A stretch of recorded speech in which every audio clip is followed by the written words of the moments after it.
संविधान दिवस है, वो दिन जब देश अपने लोकतांत्रिक मूल्यों और अधिकारों का उत्सव मनाता है।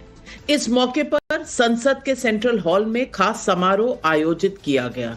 राष्ट्रपति द्रौपदी मुर्मू की अध्यक्षता में इसका आयोजन हुआ, जिसमें उपराष्ट्रपति, प्रधानमंत्री, लोकसभा अध्यक्ष और दोनों सदनों के सांसद शामिल हुए।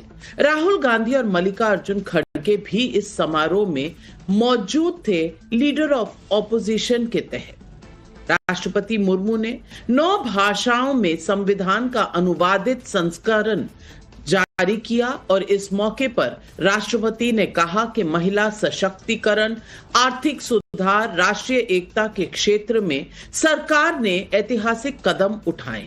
प्रधानमंत्री नरेंद्र मोदी ने आज के दिन को गौरव का दिन बताते हुए संविधान निर्माताओं को श्रद्धांजलि अर्पित की। प्रधानमंत्री नरेंद्र मोदी ने देशवासियों के नाम एक ओपन लेटर भी लिखा। संविधान हमें राष्ट्रहित और अपने कर्तव्यों की याद दिलाता है। दूसरी तरफ मोदी विरोधी पार्टियों ने वही रटा रटाया नैरेटिव गढ़ा। मोदी सरकार पर सीधा निशाना साधते हुए कहा कि हमारा संविधान खतरे में है, लोकतांत्रिक संस्थाएं दबाव में काम कर रही हैं, सरकार असहमति की आवाज कमजोर करने में लगी है, लोकतंत्र पर हमला हो रहा है, धर्मनिरपेक्षता खतरे में है, संघवाद को ध्वस्त किया जा रहा है। विपक्ष के आरोपों पर सरकार का कहना है कि झूठा प्रोपेगेंडा फैलाया जा रहा है। अब सवाल है कि सच्चाई क्या है? संविधान के नाम पर जनता को कौन भ्रमित कर रहा है?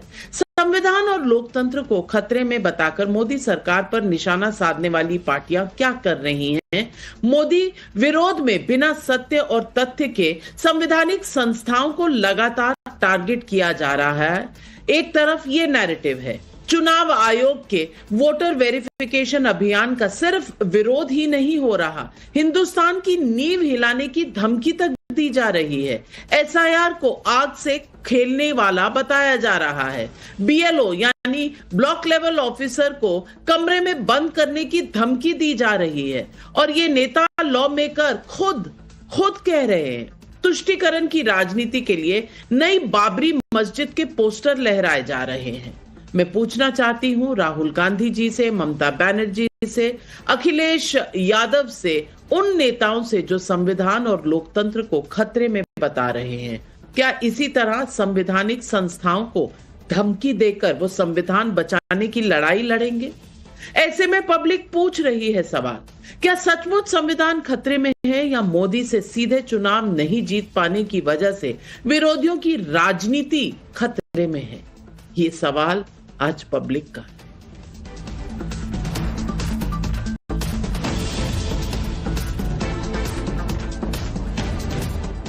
आज ही के दिन 26 नवंबर 1949 को हमारा संविधान तैयार हुआ। इसे 26 जनवरी 1950 से लागू किया गया। डॉक्टर भीमराव अंबेडकर की 125वीं जयंती के अवसर पर 2015 में प्रधानमंत्री नरेंद्र मोदी ने संविधान दिवस मनाने की शुरुआत की थी। इसका उद्देश्य नागरिकों में संवैधानिक मूल्यों के प्रति जागरूकता बढ़ाना था। उससे पहले किसी भी प्रधानमंत्री ने इस दिवस को यादगार बनाने की पहल नहीं की थी और अब मोदी विरोधी पार्टियां सरकार पर हमलावर हैं। ममता बनर्जी, राहुल गांधी, खड़गे, स्टालिन, अखिलेश यादव सभी लोकतंत्र और संविधान को खतरे में बता रहे हैं। सुनिए किसने क्या कहा। আমরা দুঃখের সাথে লক্ষ্য করছি মানুষের গণতান্ত্রিক অধিকার কেড়ে নেওয়া হচ্ছে, ভোটাধিকার কেড়ে নেওয়া হচ্ছে। आज विडंबना ये है कि जो लोग कभी संविधान से ज्यादा मनुस्मृति को मानते थे, सत्ता में आने के बाद उसी संविधान को अपना बताने की कोशिश कर रहे हैं।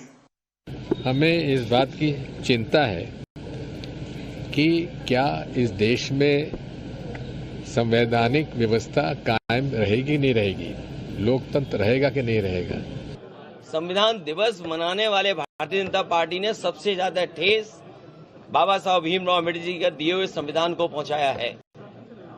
जो सबसे बड़ा अधिकार है आज हमारे वोट का, जो बाबा साहब भीमराव अम्बेडकर जी ने दिया है, एसआईआर के बहाने करोड़ों लोगों को वंचित करना चाहते हैं, करोड़ों लोगों को वोट के अधिकार से दूर रखना चाहते हैं। मैं पूछना चाहती हूं, मोदी विरोधी पार्टियों को सचमुच संविधान की चिंता है क्या? क्या सिर्फ संविधान की किताब लहराने से संविधान बच जाएगा? क्या संवैधानिक संस्थाओं को हर रोज टारगेट करने और धमकी देने से संविधान और लोकतंत्र बचेगा? ये सवाल इसलिए क्योंकि इस देश में मोदी विरोध के नाम पर ऐसा होता दिख रहा है। चुनाव आयोग एक संवैधानिक संस्था है जो अपने अधिकारों के मुताबिक देश में वोटर वेरिफिकेशन अभियान चला रहा है। तो फिर संविधान की चिंता करने वाली राजनीतिक पार्टियां छाती पीट पीट कर विरोध क्यों कर रही हैं? क्या ऐसा मान लिया जाए कि जहां आपके मन मुताबिक काम हो तो संविधान सही, लोकतंत्र सही, और अगर ट्रांसपेरेंसी से एक्शन लिया जाए, घुसपैठियों को वोट देने के अधिकार से हटा दिया जाए, तो फिर वोट बैंक छीनने का खतरा, संविधान, लोकतंत्र सब खतरे में आ जाता है? ये सवाल इसलिए पूछ रही हूं क्योंकि वोटर वेरिफिकेशन का विरोध ही नहीं हो रहा, बल्कि खुल्लम खुल्ला धमकी भी दी जा रही है। खुद सुनिए। 2029 বড়ই ভয়ঙ্কর, তোমাদের সরকার থাকবে না, শকুনি মামারা সেদিন কোথায় পালাবে এখন থেকে ঠিক করে জায়গা রেখে দাও।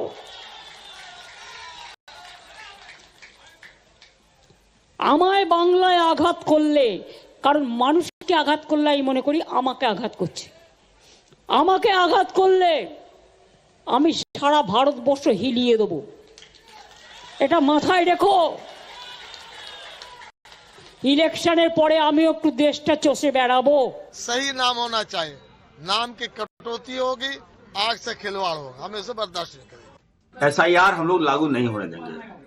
एसआईआर का साइड इफेक्ट बिहार में हुआ है और मैं देखिए कल अपने विधानसभा में मैंने लोगों को सचेत किया, आगाह किया है कि आप लोग किसी कीमत पर एसआईआर लागू नहीं होने दीजिए। आप लोग अगर कोई बीएलओ अगर आपके पास आता है तो उसको अगर नाम काटने आता है, सुन लीजिए मेरी बात, अगर वो जबरन आपका नाम काटता है तो हमको आप बुलाइए, उसको बंद करके रखिए, हम चाबी खोल देंगे। विरोधी मोदी सरकार पर लोकतंत्र और संविधान को कमजोर करने के आरोप लगा रहे हैं, लेकिन नरेंद्र मोदी देश की आर्थिक स्थिति को मजबूत करने में जुटे हैं। मोदी का लक्ष्य 2047 तक भारत को विकसित और सशक्त राष्ट्र बनाना है। भारत की अर्थव्यवस्था इतिहास रचने की दहलीज पर खड़ी है। मुख्य आर्थिक सलाहकार वी अनंत नागेश्वरन के मुताबिक भारत की अर्थव्यवस्था इस वित्त वर्ष में $4 ट्रिलियन के आंकड़े को पार कर जाएगी। अभी भारत $3.9 ट्रिलियन की जीडीपी के साथ दुनिया की 5वीं सबसे बड़ी अर्थव्यवस्था है। आर्थिक मोर्चे पर यह खबर उस वक्त आई जब ट्रंप ने भारतीय सामानों पर 50% तक का टैरिफ लगाया है। ऐसे में पब्लिक पूछ रही है सवाल। पब्लिक का सवाल नंबर 1, क्या संविधान खतरे में है? ये सचमुच सच बता रही है विरोधी दल, या मोदी विरोधियों की सियासी दुकान खुद खतरे में है? सवाल नंबर 2, संविधान दिवस पर संविधान खतरे में है वाला नैरेटिव चुनावी हार की हताशा या कुछ और? सवाल नंबर 3, क्या संवैधानिक संस्थाओं को टारगेट और धमकी देकर संविधान बचाएंगे मोदी विरोधी? और सवाल नंबर 4, क्या मोदी विरोधी संविधान की किताब लहराएंगे लेकिन संवैधानिक समारोह से कन्नी काटेंगे? ये सवाल आज पब्लिक पूछ रही है और इन सवालों के जवाब देने के लिए आज हमारे साथ जुड़ रहे हैं बीजेपी के राष्ट्रीय प्रवक्ता डॉक्टर गुरु प्रकाश जी, मलूक नागर सचिव हैं आरएलडी के डॉक्टर अजीज खान साहब, प्रवक्ता है समाजवादी पार्टी के डॉक्टर सुधा मिश्रा, नेता है कांग्रेस पार्टी की स्वयं प्रकाश पुरोहित, प्रवक्ता तृणमूल कांग्रेस के, कुछ ही समय में हमारे साथ जुड़ेंगे। लेकिन मेरा पहला सवाल डॉक्टर अजीज खान को जाता है। डॉक्टर अजीज खान, ऐसा क्या हुआ कि अब फिर संविधान खतरे में आया है? ये 2024 से आप बार बार देश को डराने की कोशिश कर रहे हैं, लेकिन मेरा सवाल ये है कि ये जो संविधान है इसको इतनी इज्जत पहले क्यों नहीं दी गई? अगर संविधान से इतनी मोहब्बत थी तो फिर 2015 के बाद जब नरेंद्र मोदी ने संविधान दिवस बनाया तभी क्यों याद आया? उससे पहले की कितनी वारदातें मैं आपको याद दिखा दूं। लेकिन आज क्या धमकी देना, जो 8 बार बार वोटर वेरिफिकेशन हो चुका है पिछली सरकारों में, उस वोटर वेरिफिकेशन को आज गैर संवैधानिक ठहराना, ये कहां तक सही है?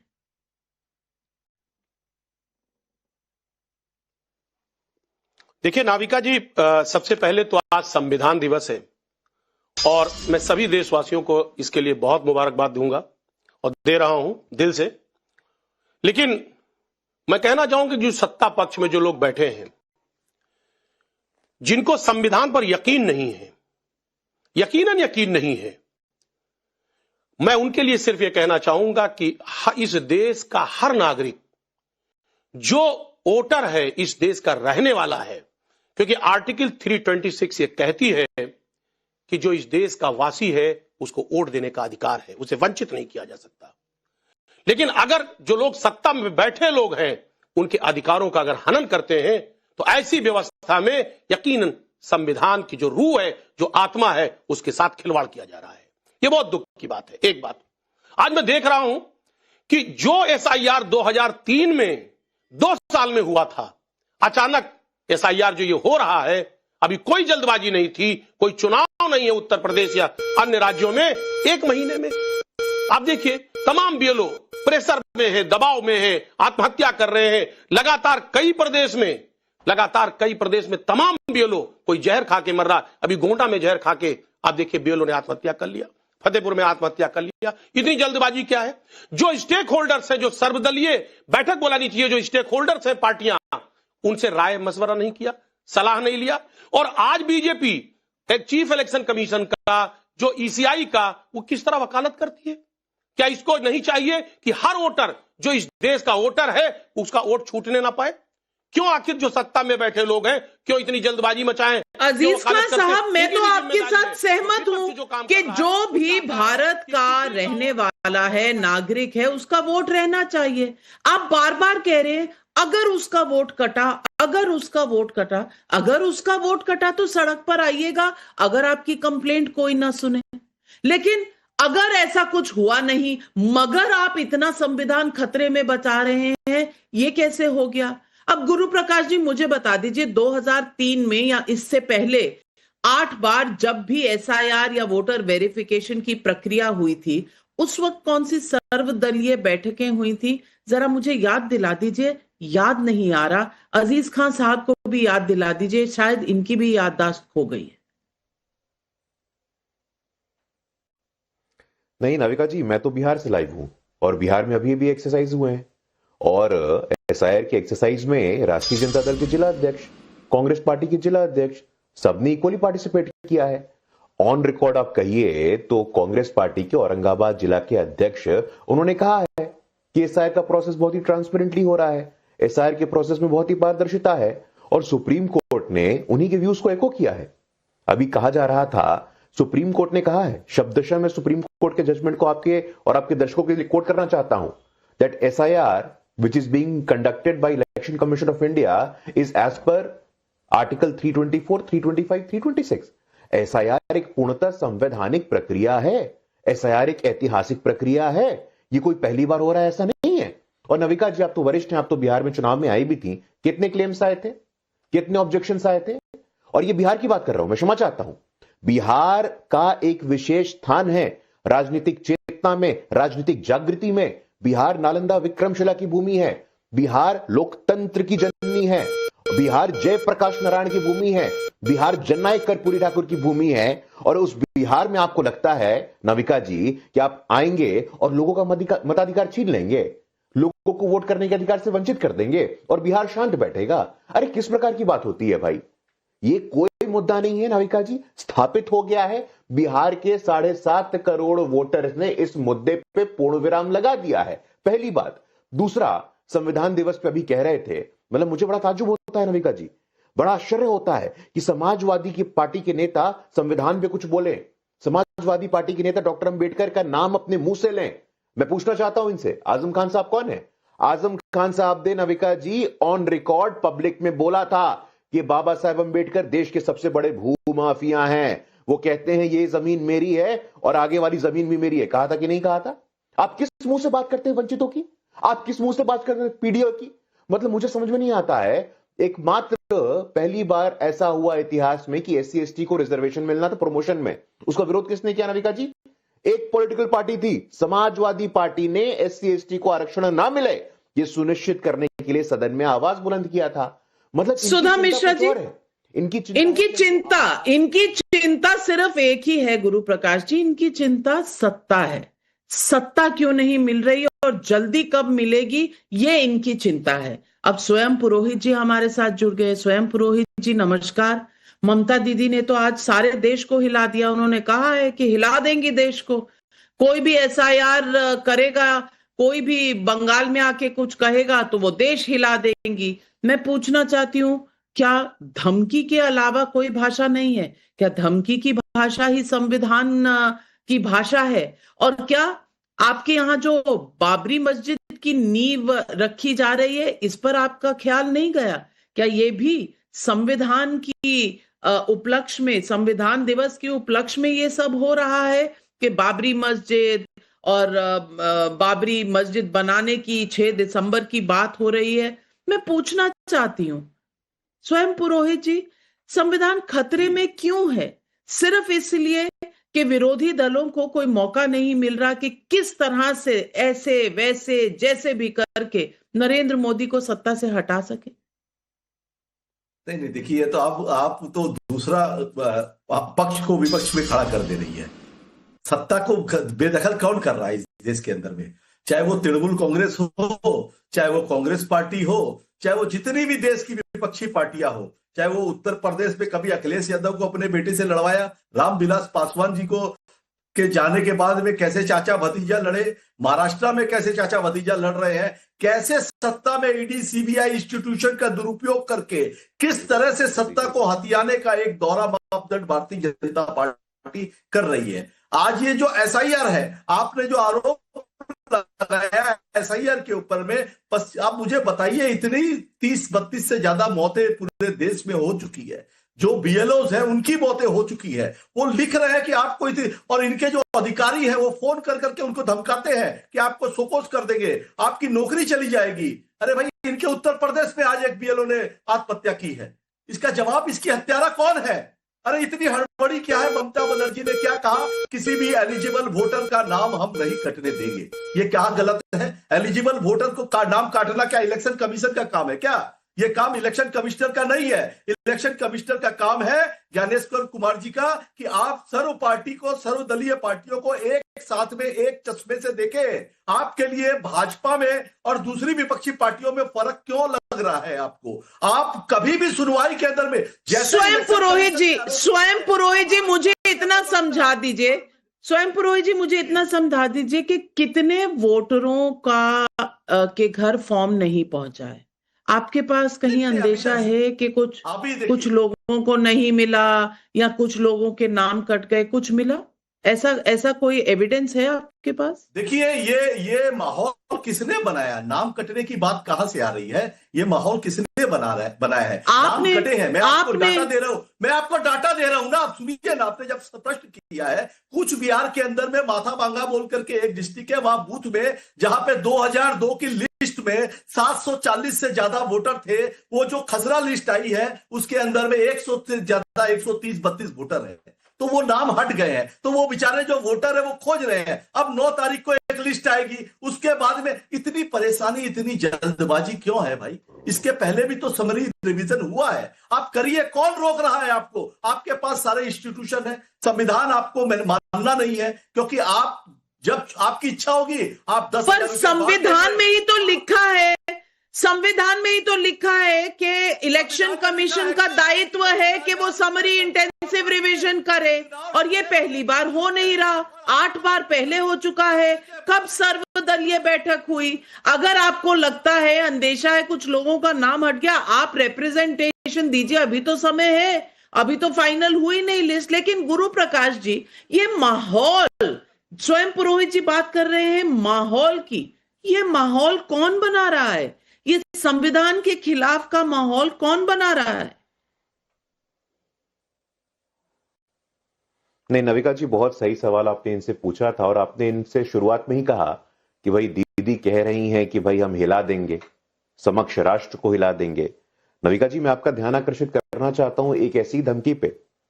पिछले विधानसभा चुनाव में दीदी ने और उनके पार्टी वालों ने क्या कहा था? खेला होबे, आपको याद होगा, और मुझे आज भी वो दिन अच्छे से याद है। वो आज भी हमारे स्मृतियों में है कि 2 मई को 2021 में जब इनके चुनाव के नतीजे आए थे, तो खेला होबे के नाम पे पश्चिम बंगाल की सड़कों पे जो हिंसा का तांडव हुआ था, आपको याद होगा नविका जी। भारतीय जनता पार्टी के कार्यकर्ता, आम लोग, दलित समाज के लोग, वंचित समाज की महिलाएं, आदिवासी महिलाएं, क्या हुआ था? हिंसा के नाम पे रेप, अत्याचार। अभी संदेश खाली में क्या हुआ था? तो बहुत अच्छा किया आपने बोला कि भाई जब ये लोग धमकी देते हैं तो उस धमकी को पूरी संवेदनशीलता से सुनना चाहिए। अब जब ममता दीदी धमकी दे रही हैं, और बार बार मैं इसको थ्रस्ट देके बोल रहा हूं, ये धमकी वाले लोग हैं, ये वार्निंग वाले लोग हैं, और ये वार्निंग देते हैं। और पश्चिम बंगाल के गरीब, गुरबे, वंचित, शोषित, पीड़ित, शाहजहां कौन था याद है आपको? संदेश खली में इसी टीएमसी का ऑफिस बेरर था ना। शाहजहां कौन था? यह दलित समाज की महिलाएं कैद करके कस्टोडियल रेप कर रहा था। ये कहां था तब आपका संविधान का मर्यादा कहां गया था? तब आपकी कॉन्स्टिट्यूशनल मोरालिटी कहां गई थी? तब दीदी का वो साहस कहां गया था आपका? पश्चिम बंगाल में टीएमसी के ऑफिस बेरर्स, ये हिंसा का तांडव अब नहीं चलेगा। इसको स्वीकार करिए, इसको नोट करिए, इसको लिख लीजिए बात। और जहां तक संवैधानिक मर्यादा की बात है, मैं आपसे पूछना चाहता हूं, आपने कहा कि भाई संविधान ये लोग नहीं मानते हैं, आप क्या करोगे? क्या ये देश एक ही संविधान से चलेगा? और उस संविधान को मानना आपका भी दायित्व है, और ममता दीदी का भी दायित्व है, और टीएमसी का भी दायित्व है। सुन लीजिए, लिख लीजिए, नोट कर लीजिए। Everyone is equal in the eyes of law. वो चाहे ममता बनर्जी क्यों ना हो। ममता बनर्जी और टीएमसी के आपके जो गुंडे हैं वो पुरोहित जी, संविधान में ब्रेकडाउन कहाँ हो गया है? मैं बार बार आपसे पूछ रही हूँ, मुझे समझा दीजिए, संविधान में ब्रेकडाउन कहाँ हुआ है? ब्रेकडाउन कहाँ हो गया? देखिए, अभी देखिए 2021 से जब गुरु प्रकाश जी ने बात की, 2021 का चुनाव हारने के बाद जिस तरह से पश्चिम बंगाल के साथ में एक सौतेला व्यवहार किया गया, ममता बनर्जी को जिस तरह से कभी ईडी सीबीआई का डर दिखा करके, कभी ये करके कि जेल में डाल देंगे। मेरी बात सुनिए, अजीत पवार 70,000 करोड़ का आरोपी है, देश के प्रधानमंत्री ने कहा था, और आज वो रुपए बांट रहा है महाराष्ट्र में, और उनके बेटे ने जो जमीन खरीदी है स्टाम्प ड्यूटी तक पेमेंट नहीं की, क्योंकि सरकार में बैठे हैं। ममता बनर्जी को हटाने के लिए पश्चिम बंगाल सरकार का करीब 2 लाख करोड़ रुपया आज तक बकाया है, और आज 10,000 रुपए बांट रहे हैं राज्यों में। अरे तमाम स्कैम करते हो आप लोग, और कहते हो कि भाई सौतेला व्यवहार होता है। इसको संविधान के क्या बात करते हैं भैया आप लोग? स्वयं प्रकाश जी, आप तो पढ़े लिखे व्यक्ति हैं भाई, आप उस पार्टी में क्यों है, क्या है, मुझे समझ में नहीं आता। मुझे अभी भी समझ नहीं आई कि लॉ एंड ऑर्डर कहां चला गया, संविधान कहां चला गया। मलूक साहब, मैं आपसे पूछना चाहती हूँ, आप राष्ट्रीय प्रभारी हैं आरएलडी के, मैं आपसे पूछना चाहती हूँ सीधे तौर पर कि ममता बनर्जी पर ईडी सीबीआई के छापे कब पड़े हैं? मुझे तो नहीं याद कि कभी पड़े हों। अब ईडी सीबीआई की टीम किसी और को अगर इन्वेस्टिगेट करने जा रही है, तो इससे ममता बनर्जी और तृणमूल कांग्रेस आरोप कैसे लगा सकती है कि संविधान खतरे में है? लेकिन मुझे याद है कि पिछली बार जब चुनाव के बाद, सही कह रहे थे गुरु प्रकाश जी, कि चुनाव के बाद जो वायलेंस हुई, कितने केसेस कोर्ट में गए सबको पता है, संदेश खाली हुआ, उसके बाद घटनाएं हुई, रामनवमी पे पत्थरबाजी, तमाम चीजें हुई, रेप के कितने केसेस हुए। संविधान खतरे में किसकी तरफ से हुआ? मुझे नहीं समझ आ रहा कि कभी सेंट्रल गवर्नमेंट ने बंगाल में जाके संविधान को खतरे में कर दिया हो। सुनो नविका जी, अगर कुछ लोग अपराध करते हैं और चिट फंड में फ्रॉड करते हैं और सीबीआई में केस रजिस्टर्ड होता है, सीबीआई की टीम अगर पश्चिम बंगाल जाती है तो कलकत्ता में उनके खिलाफ पुलिस के द्वारा केस लगा के उन्हें बंदी करी जाती है और संविधान की धज्जियां उड़ाई जाती हैं।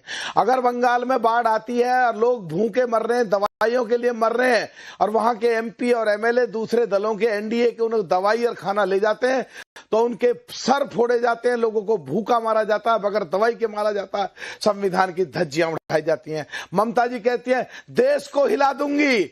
MP, MLA, minister, central government minister, state minister, chief minister, prime minister छोटी सी चीज है, देश बहुत बड़ी चीज है। देश को हिलाओगे तो संविधान को हिलाने की बात करते हो। जब चुनाव आयोग एक संवैधानिक संस्था बिहार में जो SIR हो रहा था, सुप्रीम कोर्ट में केस गए, लोगों ने केस डाले, ऑब्जेक्शन डाले, रिट पिटीशन डाली, उसके बाद जब माननीय सुप्रीम कोर्ट ने आदेश दिए, सुप्रीम कोर्ट के ऑर्डर के कंप्लायंस के बाद अगर चुनाव आयोग संवैधानिक संस्था में चुनाव कराती है और चुनाव आयोग संवैधानिक संस्था को नहीं मानते, माननीय सुप्रीम कोर्ट के ऑर्डर को नहीं मानते, तो कौन है जो संविधान को नहीं मानता? कौन है आज संविधान के दिन जो संविधान की धज्जियां उड़ाता है?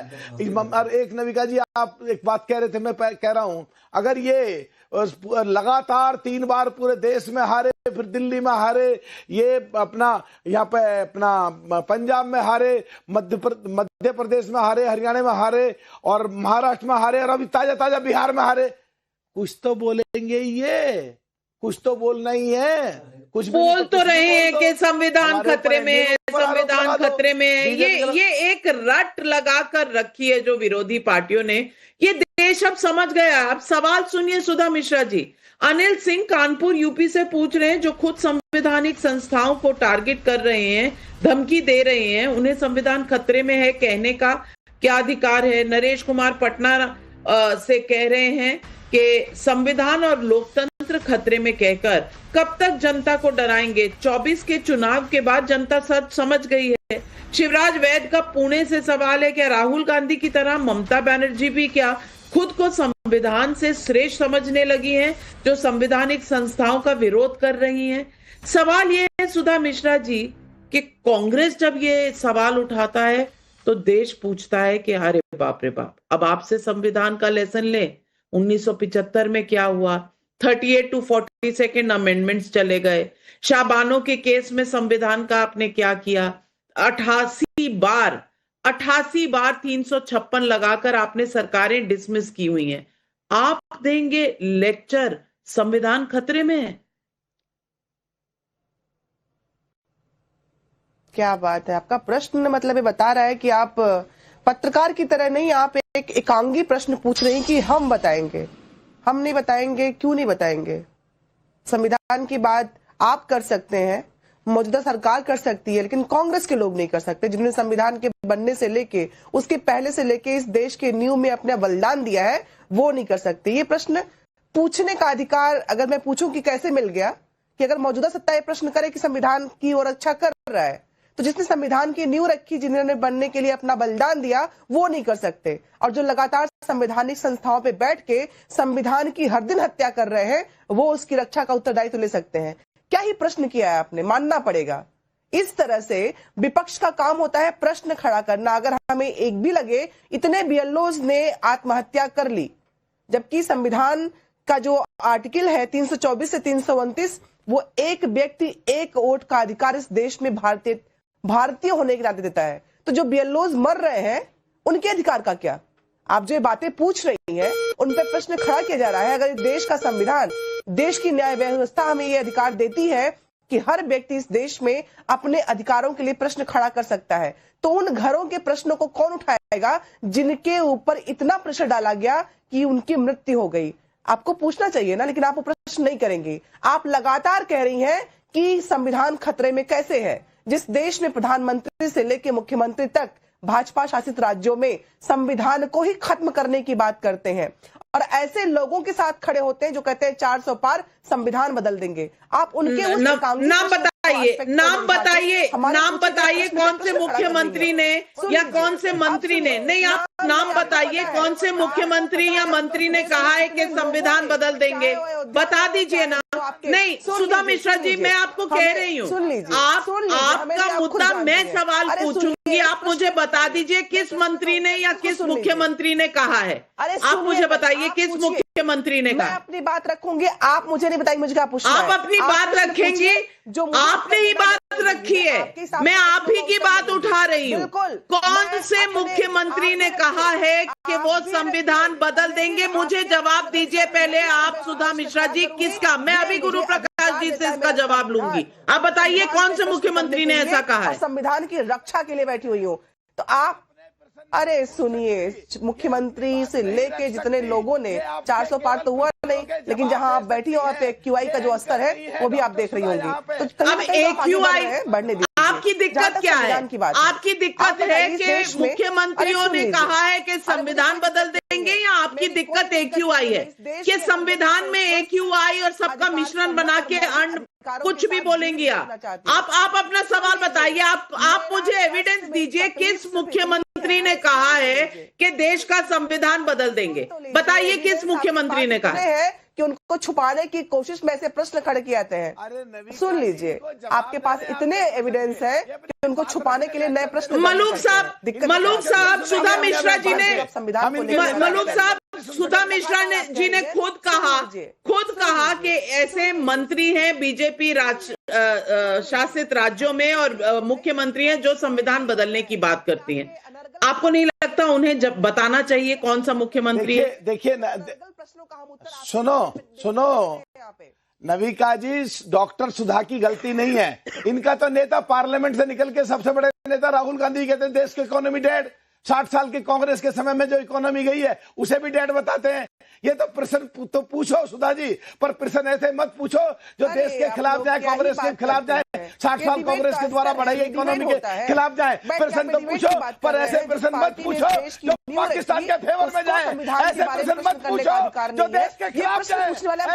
मत पूछो, आप होते कौन है पूछने वाले? खिलाफ जाए। अपने राहुल गांधी जी को कार्यकाल की बात जलेबी की फैक्ट्री में आप हमेशा 50,000 लोग ना बताएं। राहुल गांधी जी को कहो जितनी आप काम नहीं बिहार में राजनीतिक कत्ल की रात चल रही है और वो यहाँ दिल्ली में लड्डू और इमरती बना रहे हैं। ऐसे प्रश्न पूछो। यहाँ पे आप सुधा मिश्रा जी, कांग्रेस पार्टी 2024 के चुनाव में ये कर चुकी है। वो भ्रमित करने की कोशिश कर चुकी है कि संविधान बदल देंगे एडिटेड वीडियो डालकर। आपने आज 2025 के नवंबर 26 को संविधान दिवस पर अगर कहा है तो आपको यहाँ तो एविडेंस रखना चाहिए। एविडेंस है नहीं तो फिर अजीज खान साहब मैं आपसे पूछूंगी कि ये गोलमोल क्यों कहा जाता है?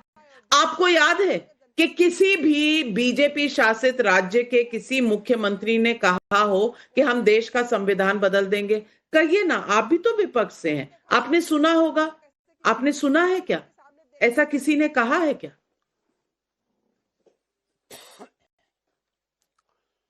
देखिए नाविका जी, जो बहुत ज्वलंत मुद्दा है उस पर हम बात करना चाहते हैं। बहुत इंपॉर्टेंट बात है। आज जो देश का जो संविधान यानी कांग्रेस से सहमत नहीं है आप? आपका अपना मुद्दा SIR सुनिए ना, अरे मेरी बात सुनिए। अरे भाई अब आप मेरी बात सुन ले प्लीज, बहुत इंपॉर्टेंट बात कर रहा हूं।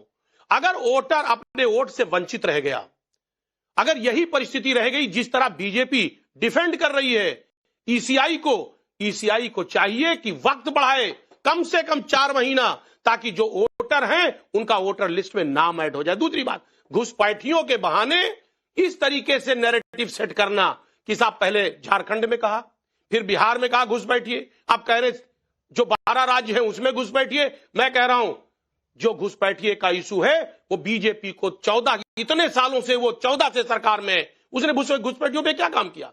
क्या SIR से घुसपैठिए बाहर चले जाएंगे? ये मैं जानना चाह रहा हूं। SIR से गुरु प्रकाश जी जवाब दीजिए। गुरु प्रकाश जी जवाब दीजिए। और एक सवाल मेरी तरफ से भी कि ये जो BLOs की मौतें हो रही हैं और ये तमाम मुद्दा उठ रहा है, इस पर आपको नहीं लगता कि इन्वेस्टिगेशन करके तथ्य सामने आने चाहिए? कारण क्या है? नहीं बिल्कुल।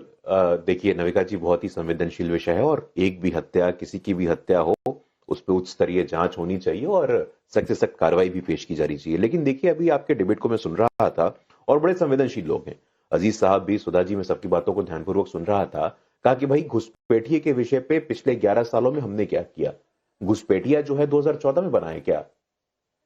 टीएमसी के यहां साथी बैठे हैं, ममता दीदी का तो बयान है, आप जानते हैं। ममता दीदी ने सदन के पटल पे कहा है कि पश्चिम बंगाल में घुसपैठिया बढ़ रहा है। 1995 में Sarbananda Sonowal versus Union of India, ये केस तब बना था। घुसपैठिया का समस्या कोई 2011 से आया है ऐसा नहीं है। थोड़ा आप लोग इसको स्पष्टीकरण करिए। और कांग्रेस के मैं प्रवक्ता की बातों को सुन रहा था, कहा कि भाई पूछने का अधिकार किसने दिया? इतना अहंकार, इतना अहंकार नविका जी कि पूछने का अधिकार किसने दिया, आपको सोचना चाहिए। आप भी डरा रही हैं क्या ममता दीदी की तरह? हमको लगता है कि अर्जुन ने जब श्री कृष्ण से पूछा था तो अर्जुन ने भी कांग्रेस पार्टी से परमिशन लिया होगा कि भाई हम पूछने जा रहे हैं, हमको आप दे दीजिए। यही अहंकार, यही घमंड, यही पाखंड कांग्रेस पार्टी के चूर चूर होने का कारण बन रहा है।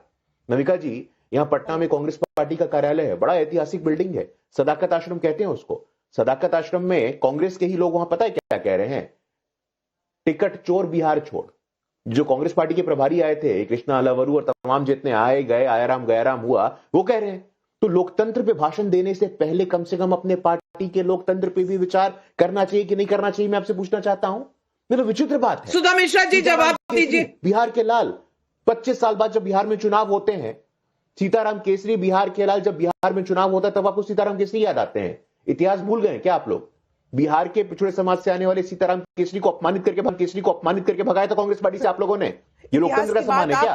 इतिहास की बात आप कर रहे हैं। लगातार देश के हर एक पूर्वज का सम्मान करने वाले, जिनकी बातों को इस तरह प्रस्तुत करने वाले, जो संविधान की कोई बात नहीं मानते हैं, वो बात करेंगे, हमारे आपसे प्रश्न पूछेंगे। अहंकार की बात नहीं है यहाँ पे, बात है कि सत्यता को किस तरह रख सकते हैं आप लोग, और प्रश्न किससे पूछना है। घुसपैठिया कब आ रहा, कब नहीं आ रहा है, हमने कितने घुसपैठियों को बाहर निकाला, आप उसकी बात नहीं करते हैं। आपने कितना निकाला, आपके समय में कितने घुसपैठिया आए, आपने कितनों को बाहर किया। जब इसकी प्रश्न आती है तो संख्या अगर आप सुन लेंगे तो आपको भी हंसी आएगी। घुसपैठिया अगर आ रहे हैं तो निकाले क्यों नहीं जा रहे हैं? पिछले 11 वर्षों से सुधा मिश्रा जी आप अपने मूल सवाल से पलट क्यों गई हैं? आपने तो कहा था कि बीजेपी शासित राज्यों के मुख्यमंत्री ने कहा है संविधान बदल देंगे। बताइए कौन से राज्य के मुख्यमंत्री ने कहा है? अरे मुख्यमंत्री नहीं, मैंने कहा उसके अधिकतर। अरे आप कैसी बात करती नविका जी? मुख्यमंत्री मैंने कब कहा? मैंने कहा कि भाजपा के नेता लोग कहा है। सुधा जी कैसी बात करती है आप? आगे वक्त को घुमा देती है। मैं घुमाती हूँ? आपने जो कहा, मैंने ये देखिए, मैंने झूठ बोला है, मलूक साहब, गुरु प्रकाश जी को सुनाई दिया, मलूक जी को सुनाई दिया, स्वयं पुरोहित को सुनाई दिया, डॉक्टर अजीज खान को सुनाई दिया। वो अजीज खान साहब ने सुनकर कहा कि मैं इस मुद्दे पर बोलूंगा ही नहीं, मैं असली मुद्दे पर बोलूंगा। वो बहुत समझदार हैं। लेकिन सुधा मिश्रा जी, आप किस तरह से बातों से पलट रही हैं, ये आज जनता ने देख लिया। आपसे सवाल पूछना चाहती हूँ स्वयं पुरोहित जी। जसोत सिंह मेहरा का अल्मोड़ा उत्तराखंड से सवाल है। बार बार संवैधानिक संस्थाओं को निशाना बनाकर विपक्षी दल क्या बाबा साहब अंबेडकर का अपमान नहीं कर रहे? आनंद बैनर्जी कोलकाता से पूछ रहे हैं, जब तक विपक्ष के मुताबिक चुनाव नतीजे नहीं आएंगे, क्या तब तक संवैधानिक संस्थाओं को बदनाम करने का खेल चलता रहेगा? ये कोलकाता से सवाल है, इसका जवाब दें। नहीं, देखिए, संवैधानिक संस्थाओं को बदनाम करने की बात ऐसी है कि जिस तरह से ईडी और सीबीआई का शिकंजा शुभेंदु अधिकारी पे सीबीआई का केस होता है, मगर वही शुभेंदु अधिकारी जब भाजपा में चले जाते हैं, आप देखिए, आपको पता होगा 23 से ज्यादा भारत के राष्ट्र में जो नेता थे, जब उनके ऊपर सीबीआई ईडी का नोटिस गया था, उनको चोर बोला गया था। आज हेमंत बिस्व शर्मा कहाँ बैठे हैं? कहाँ बैठे हैं अजीत पवार? कहाँ बैठे हैं? कैसे ऐसे 100 से ज्यादा नेता गिना दूंगा मैं आपको आपके चैनल में, और आप एक पर भी पूरी बहस कभी नहीं कर पाएगी। मगर आप कभी भी ये नहीं बोलेगी कि ये इंस्टीट्यूशन कैसे, कौन इसको हैकल कर रहा है। इंस्टीट्यूशन का मतलब है मीडिया के। आज बीएलओ को मौत पर एक चैनल को डिबेट करनी चाहिए, उनके परिवार वालों की संवेदना को दिखाना चाहिए। और मैं चाहूंगा कि इलेक्शन कमिश्नर, गृह मंत्रालय इस बात पे संज्ञान ले कि वो जो लोग जो घर घर में घूम रहे हैं, हमारे नेता अभिषेक बनर्जी ने परसों एक मीटिंग की करीबन 150 मिनट की मीटिंग में उन्होंने सबसे कहा कि जो बीएलएस जो घूम रहे हैं और उनके साथ उन्होंने चाय पिया है कि नहीं पिया, वोट रक्षा शिविर तृणमूल कांग्रेस गली गली में लगा रही है। हम संविधान के विरोध की बात नहीं करते हैं, हम लड़ाई लड़ते हैं गांधीवादी तरीके से। हम लड़ाई लड़ते हैं जब सुप्रीम कोर्ट में मामला जाता है तो सुप्रीम कोर्ट में कानूनी तरीके से, उसके बाद भी अगर इनकी तानाशाही नहीं रुकती है तो हम लड़ने गुजरात में। मलूक नागर साहब जवाब देना चाह रहे, मलूक नागर साहब मिनट के लिए जी, मलूक नागर साहब जवाब देंगे। मलूक साहब नविका जी, का जवाब नविका जी, इन्होंने 2 बार अजीत पवार का नाम लिया है। इनकी शायद मेमोरी को रिकॉल करें, नहीं याद आता है तो सुने। अजीत पवार जी पे जितने भी करप्शन के केस थे, एसीबी ने उनको छोड़ा। परमवीर सिंह उस समय एसीबी के चीफ थे, कांग्रेस की और शरद पवार की सरकार थी। तो आपने बोला 70,000 करोड़ का चोर किसने बोला भाई? अरे आपने, अरे आपकी सो कॉल्ड इंडिया गठबंधन की पार्टी के समय वो इंक्वायरी पूरी हुई है। आप झूठ बोल रहे हैं। आप ममता जी को कहो धमकाना बंद करें। आप ममता जी को बोलो संविधान की रक्षा करें। आप ममता जी को बोलो जब बाढ़ में लोगों को खाना दिया जाता है, दवाई दी जाती है, तो उनके सर ना फोड़ें। अजीत पवार जी के केस कांग्रेस के सरकार खैर अजीत पवार जी का मुद्दा तो सही उठाया है, लेकिन ये मुद्दा अब पुराना हो गया है। सवाल आज का है 2025 के अगर संविधान दिवस की बात हो रही है तो इस वक्त संविधान कहां से खतरे में है, ये स्वयं पुरोहित जी नहीं प्रूव कर पाए, ये प्रूव नहीं कर पाए सुधा मिश्रा जी। लेकिन सवाल जनता पूछ रही है। राजीव रंजन गया जी बिहार से पूछ रहे हैं कि 2024 लोकसभा के चुनाव में शायद संविधान खतरे में है वाला कार्ड कुछ हद तक चला, इसलिए क्या फिर विपक्षी पुराना राग गाने लगे हैं? ये भी सवाल है। सवाल एक और भी हमने पूछा जिस पर हमने सर्वे कर डाला, क्या सचमुच संविधान खतरे में है या फिर मोदी विरोधियों की सियासी दुकान खतरे में है? 30,000 लोगों ने जवाब दिया इस सर्वे में। संवैधानिक संस्थाओं का दुरुपयोग हो रहा है 18%। विपक्षी दल झूठा नैरेटिव फैला रहे हैं 79%, कह नहीं सकते 3%। लगभग 80% लोग मानते हैं कि ये झूठा नैरेटिव है, संविधान अपनी जगह है। और जो कांग्रेस पार्टी संविधान में 88 बार राज्य सरकारों को गिरा चुकी है, राष्ट्रपति शासन लगा चुकी है, जो शाहबानो जैसी एक बेवा को, एक डाइवोर्स्ड लेडी के लिए अगर सुप्रीम कोर्ट से जजमेंट आने के बाद उसे उल्टा कर सकती है, तो कॉन्स्टिट्यूशन की बात किस मुंह से कर रही है? ये सवाल पब्लिक पूछ रही है। आज इतना ही, लेती हूं आपसे इजाजत। लेकिन आज दर्शकों, प्रधानमंत्री नरेंद्र मोदी ने कहा है कि संविधान में हमारे हक हैं, लेकिन हमारे कुछ फर्ज भी हैं, हमें उन पर भी ध्यान देना चाहिए। Rights are not enough, duties, हमें ड्यूटीज भी निभानी है। और आज यही है इस देश के हर नागरिक के लिए सबसे बड़ा एक lesson. For more of such videos, do like, share and subscribe to ET Now Swadesh.